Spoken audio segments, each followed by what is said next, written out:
then what does it look like to get ready for summer? How can we maximize summer in June as we're finishing up our school year? We don't want our kids getting into trouble or getting bored and complaining all the time and whining to us. So what is really helpful is some fun ways to organize their time, a looser schedule so they feel like, okay, it's summer. But one way I did this was to make bingo cards. And on these bingo cards, there would be maybe 16 spaces. And each space would have an activity. And these activities were things like free reading books. These were the books that I wanted to challenge them to read a little bit harder than like the kind that they just kind of eat like junk food. For example, like Bobbsey Twin books or like Nancy Drew books or Trixie Belden books or any of those type of series books that they tend to get absorbed in. Free reading books would be maybe a little more interesting, more depth, a little more challenging for them, pushing them a little bit.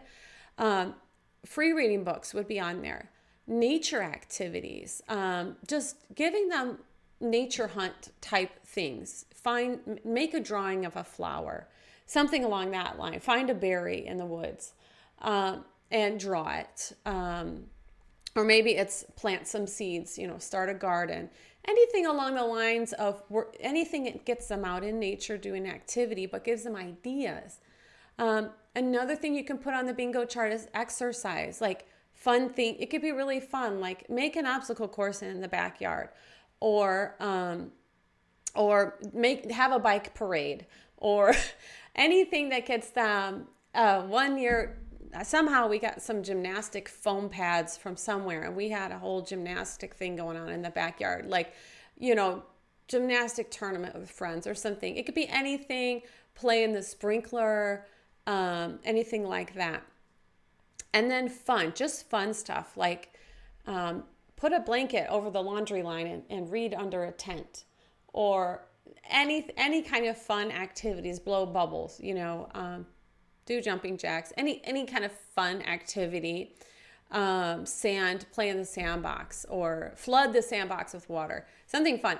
And then lastly, you can put on the bingo chart crafts, like maybe they're into certain handicrafts, like knitting or crocheting, woodworking.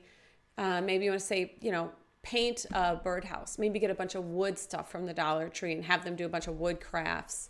But whatever they're into, encouraging them with specific activities, write it into the bingo chart.